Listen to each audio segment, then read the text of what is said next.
And papunta pa lang to sa cafe, which has a good spot for cherry blossoms. Punta pa lang kami doon, pero sobrang dami na namin nakitang trees that are in full bloom. Sobrang nakakabusog sa mata.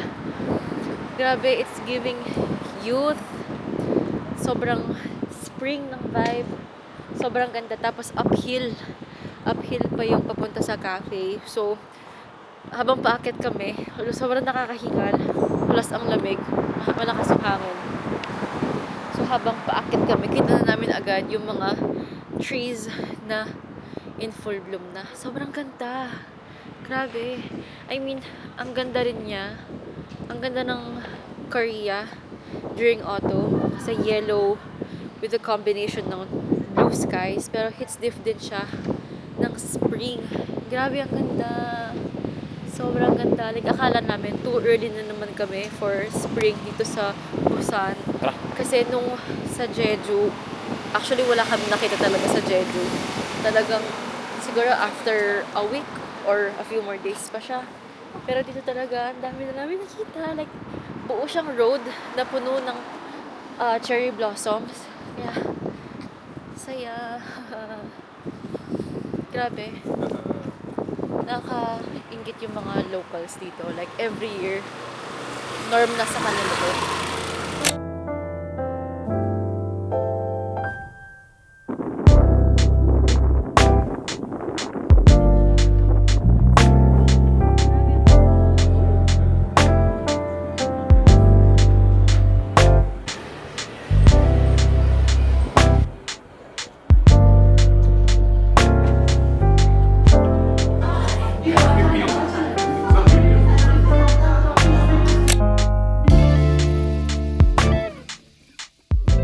Hello friends, we are now here at Cafe ET and ang ganda ng view, although hindi pa 100% in full bloom lahat ng trees dito.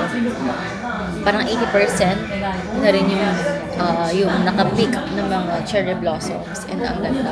Sobrang sobrang nakaka-curious kung bakit laging malapit sa mga universities yung mga gantong spots. Kasi even sa Seoul, like sa Euha University, doon yung parang sunod-sunod na rows ng mga ginkgo trees last autumn. Yun ang na-notice namin. So yeah, dalawa time tayo dito. So we're gonna stay here until okay, alis na pala kami. Kala ko mag-video, hindi ka mag-video? Tapos na. Yeah. So, nag-coffee lang kami. And kumain ng mga pastries. So, yeah.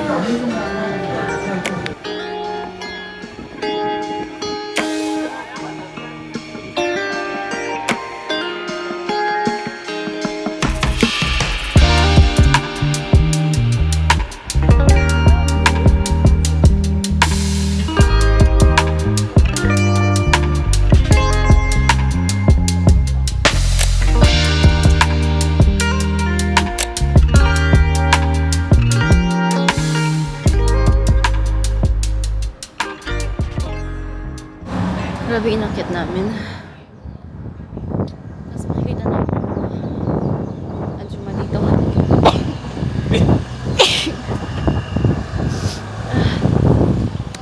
Anyway, grabe inakyat namin para makita yung photo spot na to. Na sobrang dami ng mga cherry blossom. Kasi makakasabay namin ng mga Anjuma. So parang relax lang sila na parang wala lang yung naakyat nila. Oh my goodness. Wow! Ang daming cherry blossom dito. Grabe.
것처럼 내게 한순간 스며들어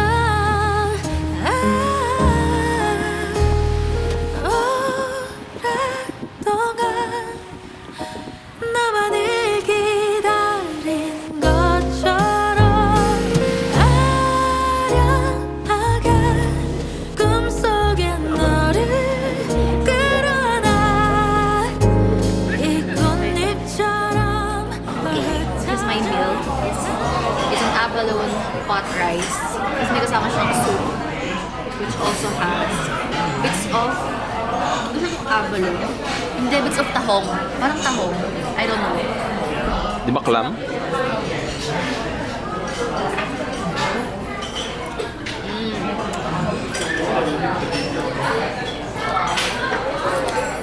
Parang di tahong. Clam? Parang uni. Uni? Hindi ko alam. Parang sarap. Sarap. Galing ng ano mo, oh. Like, Abalone. naka-square. Ano yun? Naka-cuts siya ng ano. Naka-cut. Parang siyang mangga. Oo nga. Okay, let's eat. Okay, this is mine. Na imimix ko. Beef and octopus bulgogi. Ay, feeling ko enough lang to, babe. Like, meal lang talaga. Kasi, mabigat sa chan kung yung malaki. Oo. Enough lang to. Ako ba na yung rice? Ang inat daw.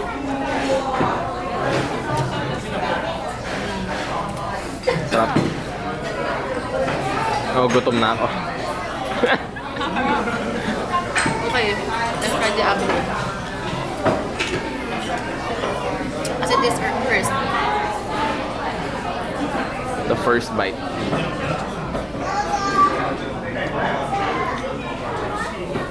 Ano siya lasa? Wala siya lasa. Pero, hindi siya makunat. Alam mo yun? Ah. Sabi ko parang baka hindi mo siya malulunok. Ganun, hindi. Ang lambot.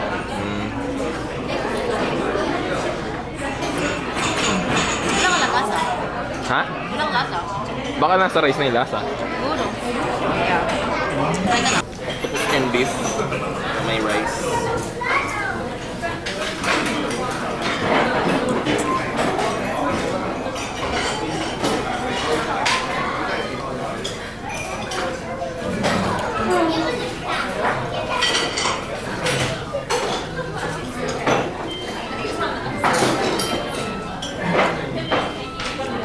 Bulgogi to?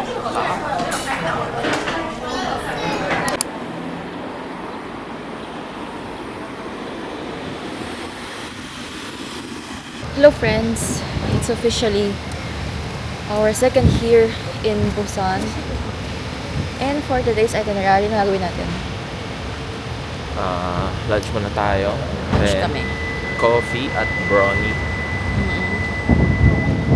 na may sea view. Then, capture natin yung, alam mo yung trend na dumadaan, sikat sa Busan. Oo.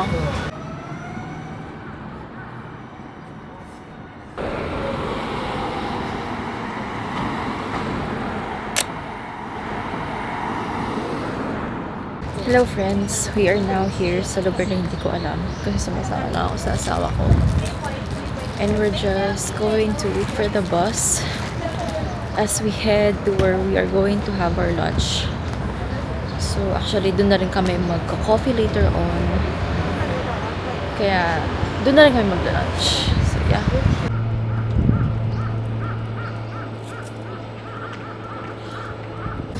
Hello friends, we are now here sa restaurant near Hyundai Beach. So actually, nag-taxi na kami kanina kasi ang hirap ng bus system dito. Not sure if today lang since weekend, pero ang hirap kasi wala silang estimated time of arrival.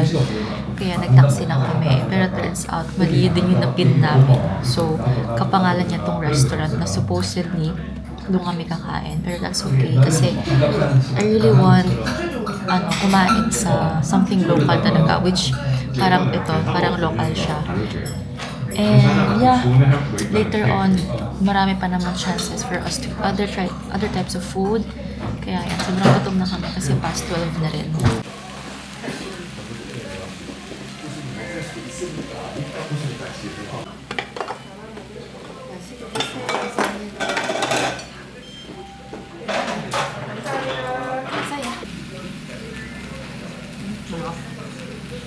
Comforting na. Comforting ba sa naipit kong daliri? Ang sakit.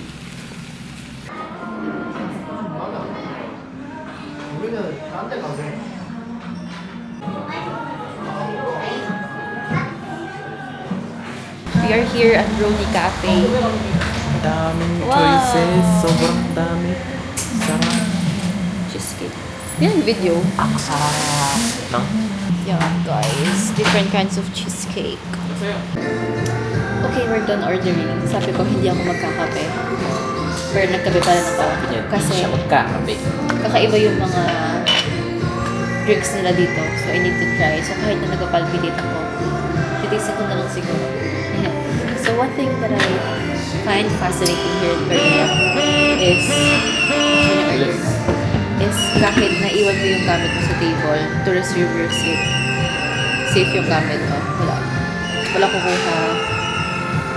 Kanya lang. Ganda. Nakataka. Wow! Ano order mo drinks? Creme brulee? Creme brulee. Wow. Yung sa akin daw, babasagin siya, tas mix. Yeah, parang creme Yung brulee. sa'yo, pwede mo siyang i-scoop, tas mamaya i-mix mo na. Oh, okay. Ah.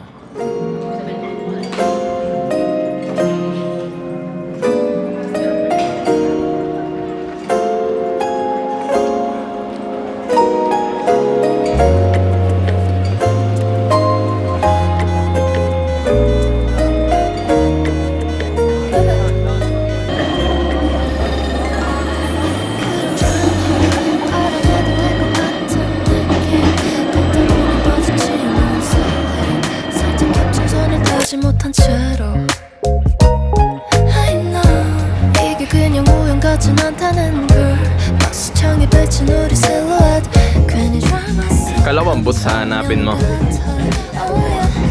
Ba't nasa mga hanger ka?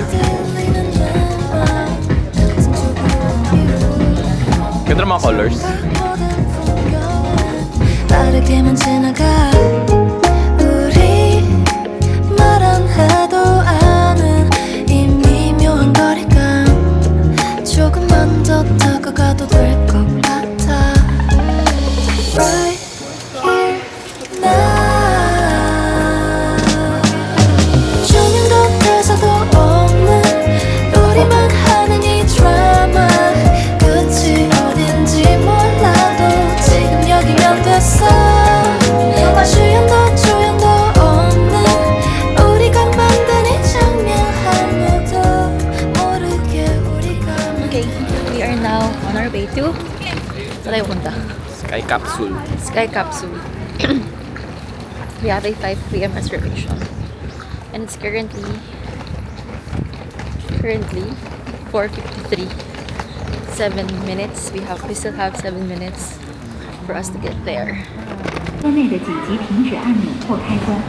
如因浓雾或强烈阳光而导致停车，控制中心将迅速处理。 Okay guys, habang nakapila kami, I just realized na sobrang daming nangyari kay Ken today. Lo, kukwento pa. First, Hindi ko naman lalagay. nag-taxi kami. Tapos, imbes na hawakan niya yung pinto ng taxi, yung sa mismong pinto talaga, nilagay niya dun sa may siwang kasi sakto nakabukas yung bintana. Hindi ko sadya. Hindi niya sadya, Hawak pero ko yung pinto. Tapos nga. nakapasok yung daliri ko doon. sa bintana. Oo. Hindi niya sadya. Like, hinawakan ko siya ganyan. Oo nga, pero a normal person, hahawak siya sa pinto or yung mismong pinto mismo na gano'n. But si Ken, he's quite special. Kaya, doon niya nilagay yung kamay niya. And yung driver, sinara niya yung bitana, not knowing na yung may tao na special na doon ilalagay yung kamay. So, naipit siya. So, dumugo. Can you show them? Ha? Can you show them? Okay. Corny. Wala.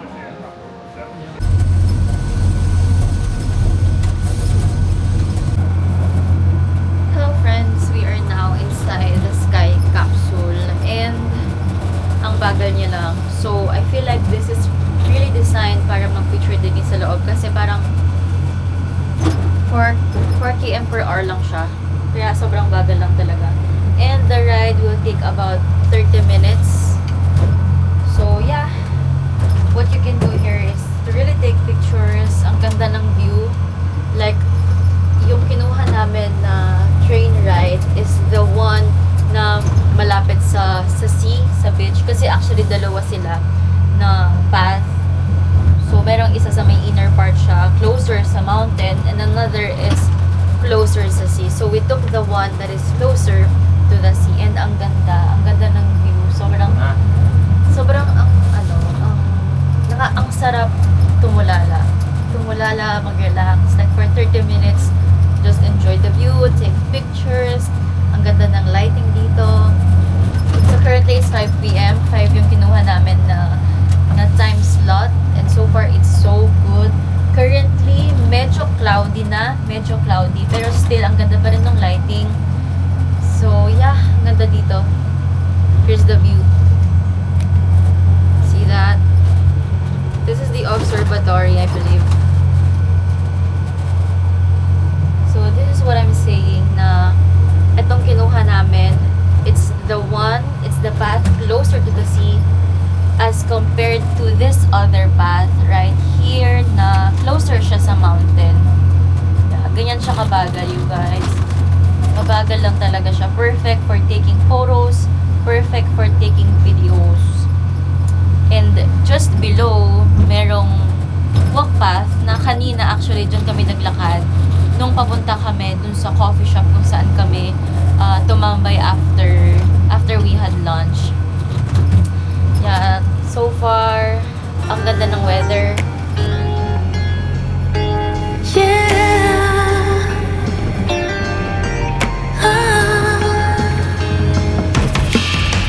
초록빛 여름 뜨면 한물결 따라 Swim away 상쾌한 바람 따라 It's alright to Sana ba na? Cause I am with you Kung pinatalo. You are 40. every way. Baby, sakto lang siya. My sunlight, you are my moonlight.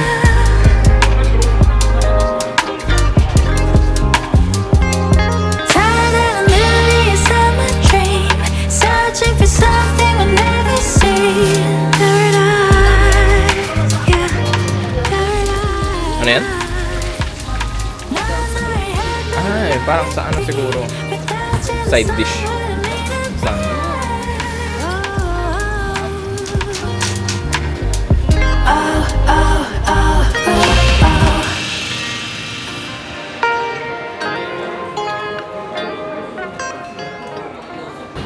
Good morning, friends. It's officially our third and last day here in Busan, and we just checked out from our hotel.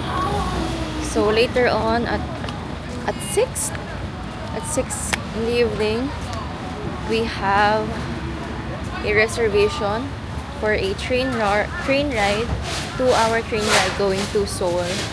So we left our luggages sa hotel para freely pa kami makapag-roam around. So we're just going to have our lunch kasi 11:30 na rin.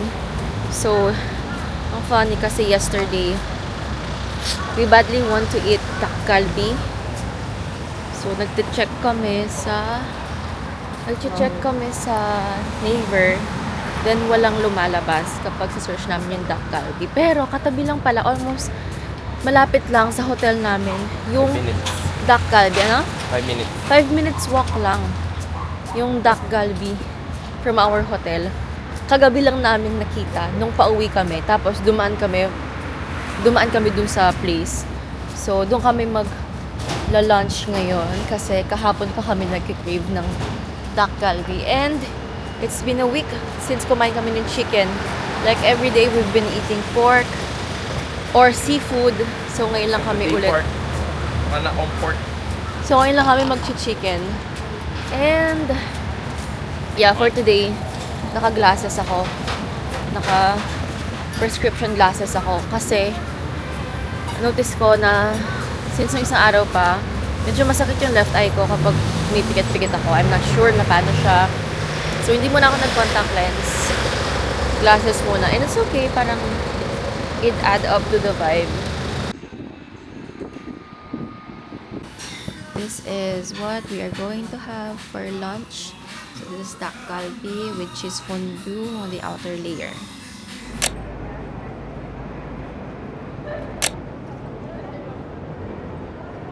We now finished having our lunch. And nagpicture lang kami dun sa isang spot doon na medyo in full bloom na yung cherry blossoms. And ang ganda ng mga results. So now, we are going to Guangali Beach to have some coffee. And ang ganda ng view na nakita namin sa TikTok. Supposedly, pumunta kaming Jinhe today.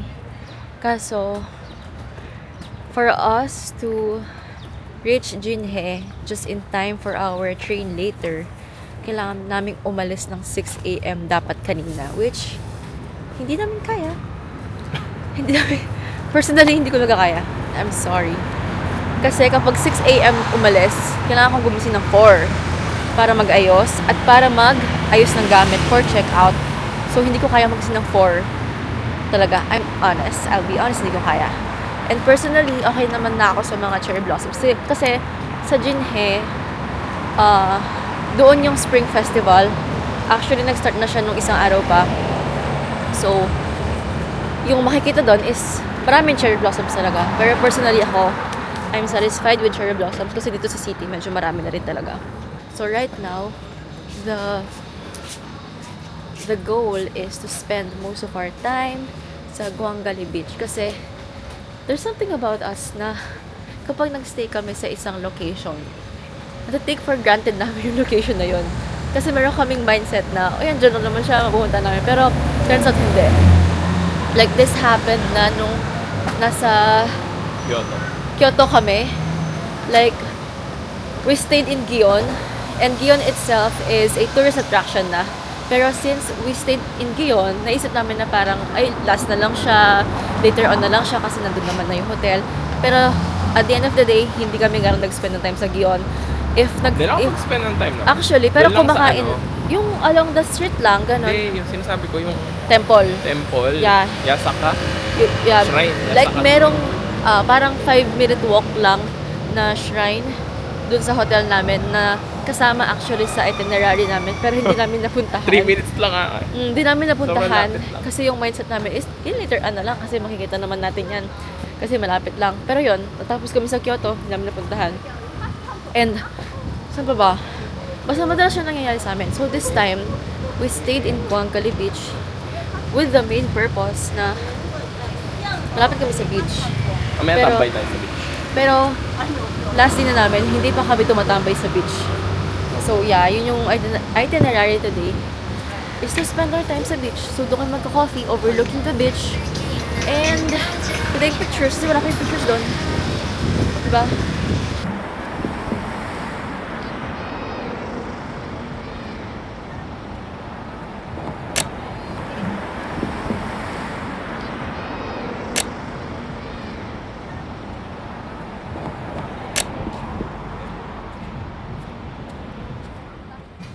Tingin? Gusto ko kanina. Kanina. Oo, yung kanina.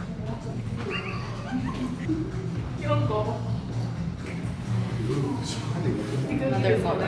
Yung ako yata yan. Parang ang dark niya.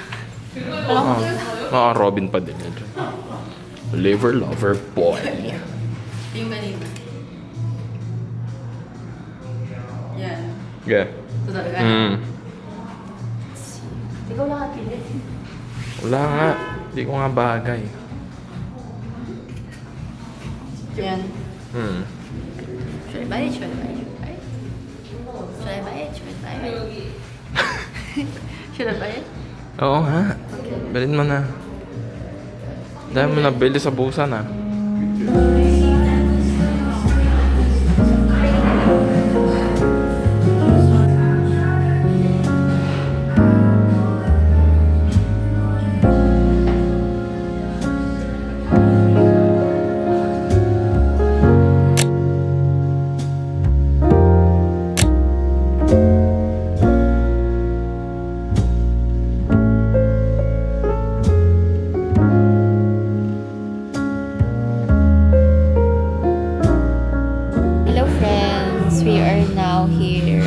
coffee shop facing beach, and we're going to spend our time hanggang sa kunin namin yung mga luggage namin as we go to Seoul later via train. So, ang ganda ng view dito. Ngayon natin ginawa to. Ano yung train? Ha? Oo. Ang alin? Yung magwanggali. Ah? Like, muntik na kami hindi... Actually, kung natuloy tayo sa sa Ginihin, hindi man natin na-enjoy yung guanggali. So, yeah. We ordered drinks. Hindi na ako nag-coffee kasi ayoko na mag-palpitate. Nag-laxasamin na naman siya. As expected. Wait, hindi pala siya. Ang funny, akala ko straw, hindi pala. It's a spoon. Tayo din piniplat. Earring. Actually, itong building na to, all levels, either coffee shop or restaurant. So, itong building na to, regardless kung saan ka kumain or saan ka mag-coffee shop, meron siyang view ng Guanggali Beach. Sarap. So, I just ordered limeade kasi ayoko na mag-coffee. Like, nagpapalpitate talaga ako. Tapos nag-bloat ako. So, this is what Guanggali Beach looks like from here. Wow! Yeah, cloudy today. Cloudy, pero actually nagda-dark na yung clouds. Hindi na ganun gaano. Forecasted na mamayang 4 PM uulan. So, kailangan namin either mag-taxi kung umulan talaga kasi mababasa kami if magkukamit kami.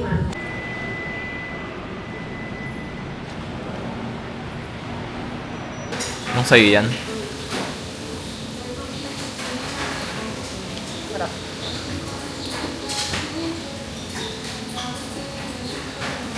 Comfort. Excited na ako sa fish. Order akong fish mackerel. Natakam ako sa katabi ko. Sarap na itsura. Okay.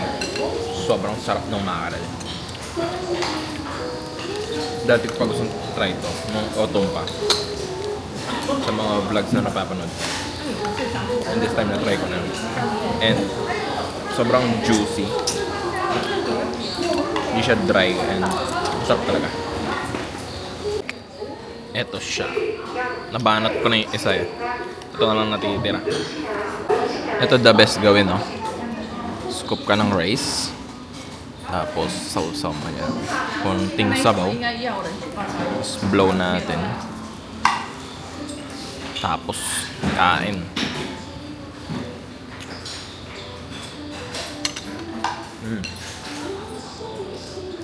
Grabe. Sobrang comforting. Ang tulas ng texture ng rice. Butil-butil siya. Like, hiwa-hiwalay yung rice, pero ang lambot. Like, per piece parang Ramdam nasusulit. mo. Ramdam. Sarap.